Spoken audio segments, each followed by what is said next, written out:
The city of Newcastle acknowledges the Awabakal and Worimi peoples as the traditional custodians of the Newcastle local government area. We respect their cultural heritage, beliefs, and continuous relationship with the land, and recognize that they are the proud survivors of more than 200 years of dispossession.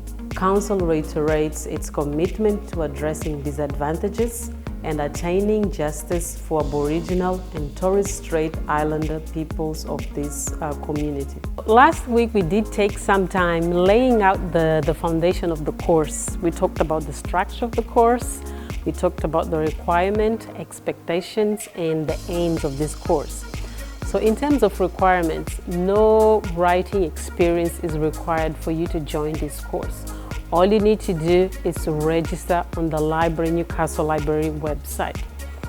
And once you do that, they will send you a link for our Zoom meetups. Again, the course is designed to reach out to people of multicultural background. And the reason being that every culture has a story, and it's really, really important that we capture those stories, because we need different stories, we need different voices. And these voices, when we do capture them, they do have the ability to help us understand our place in the world. They also give us the ability to shape our world views. So, and again, these stories can be passed on from one generation into another generation. This is why I strongly believe that call the people of multicultural background, they need to be empowered. And writing is just one way to do that. So I would encourage you, tell your friends, join the Everyone Has a Story to Tell. I'm sure there's a lot we can share about our immigration stories. Again, just a brief recap, there's 3 components to the course. Part number 1 is the instructional videos that we're doing right now. Part number 2 is writing, can be done on your own time. And try and write at least 500 to 600 words as a way to kickstart your writing aims for the week. So the other component are the Zoom meetups, and again, you need to register with your Newcastle Library for that, so they can send you the link, and then you join other writers on the same journey. So about last week, if you remember, we did release our first prompt, and it was on who do you wish you could see again? I hope you did spend some time writing at least few words on that specific topic or on that specific event. And we also did show you how to use the mind map to help you do that. I would encourage you to do the same for this week. Use the mind map for the prompt that we will release. Just put the keyword at the center and draw lines. Ask questions about the specific topic that we are going to release for this week.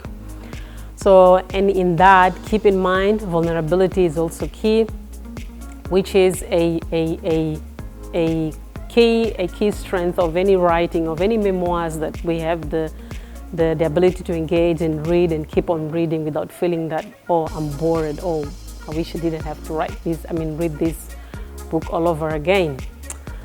And I have to congratulate some of you because you did attend the Zoom. Thank you so much for that. That's really important. It's a great thing to do as part of this.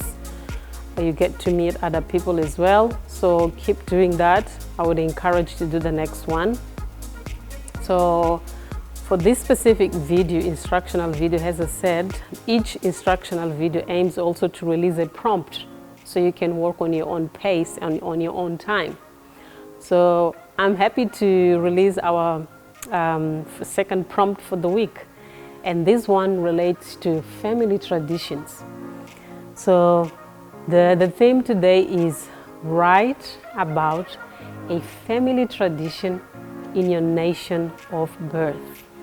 So when you do that, don't forget to discuss whether these traditions that you're going to talk about survive to this date in your family, and why if not. Now let's share a few tips to help you get through your task. I have a few to share with you. The first one, pick an event that resonates with you and can help you write about that specific family tradition. There are so many family traditions. For instance, a wedding. People do it differently in different cultures. How do people celebrate the birth of a child? It's another, there could be some elements of family tradition to that. Malala, in her book, she does mention a few family traditions. She talks about the family tradition about the birth of a child, which I'm going to quickly read for you. So this is her book on page 47, and she says, "The village." That's the excuse me. That's the title of the chapter. In our tradition, on the 7th day of a child's life, excuse me, we have a celebration called Woma, which means 7th, for family, friends, and neighbors to come and admire the newborn. My parents had not held one for me because they could not afford the goat and rice that was needed to feed the guests. And my grandfather would not help them out because I was not a boy. So this is just one of the examples that he's sharing in the book about a family tradition that goes on. In this book as well, you can find another tradition, family tradition, where the writer talks about how they did celebrate Christmas with the family and so forth. Another example, again, which I do mention, the Christmas celebrations could be even funerals. How do they go about that specific tradition? In your mind map or any other tool that you want to use, you can also reflect on these points. And again, you can ask yourself how it is done. That should help you write. You can also ask yourself who must be part of that specific tradition and why. And you can also question, what are the intentions of that tradition? What are the aims? What are they trying to get out of that specific tradition? And most importantly, what does that tradition mean to you as a family member? Not as the whole family, what that means to you personally. And does it still exist? And if not, why doesn't it exist, if that's the case? Also, it's also important to ask a very important question too, which is, would you do that tradition in your host nation? And if you would, why so? So, and whenever, these are the key points you need to have in a little piece of paper. And whenever you walk out for a walk or doing your laundry or cooking, if any thought comes to your mind, just jot down a few words. Then whenever you've got the time, you get into more explanation on that specific thought that came to your mind. Tip number 3, always remember to be honest and genuine. Remember, memoir is a written account of moments and events that you've experienced in your real life. So it's really important that you be open as you write. Can be a challenge to be open and vulnerable, but unless it's vulnerable, it probably will not connect. So, and again, I have a few examples with me. This book is a good example too. This book here, there is a scene in this book on page 31 where she shares about her trip from the book. It's about I'm just gonna quickly read up for you. At the age of 5, Donna was taken away from her large and loving Aboriginal family and sent to be the only child of a white family in distant Newcastle. So in page 31, she recounts the trip that when she was taken away. It's quite vulnerable and open, and I would also recommend you to have a look into this section on page 31. And again, once you've done the exercise of asking yourself why, where, and who, when, make sure that you do take some time off your reading and a few days later you can go back, reread, and check what you have put in that piece of paper. These are the key points that I want to highlight. I really do hope it helps and encourage you into sharing your story, into sharing what you think to be relevant for us to be made aware of it. But just before you go, I've mentioned a few books by Donna and Malala as well, and mine as well, Freedom to Belong. I would highly recommend spend some time while you read your own memoir, while you write your own memoir, do spend some time reading others. So that will give you an idea how others are doing it and how does it sound like. I had to do the same. I had to do a little bit of research.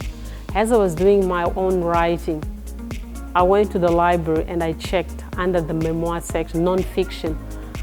I did collect a few books to read, to check how do they express themselves, because there are some things that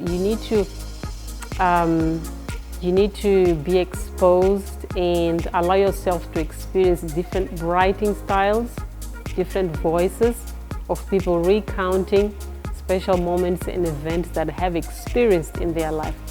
And one way, honestly, that could help you increase your understanding is by check what others are doing and how they do it and how do they express themselves.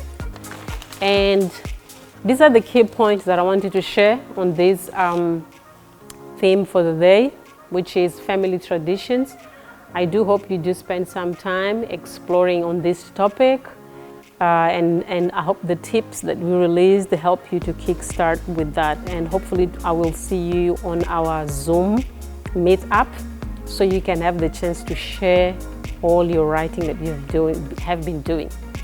So in summary, today we talked about, we did review again the structure of the course and the intentions, and I also released a prompt for the week. You need to register under the Newcastle City Library so you can have access to the link for the meetups. And I would like to ask you, if you have some time, go to your local library if you can and have a look at other memoirs and see how they do it.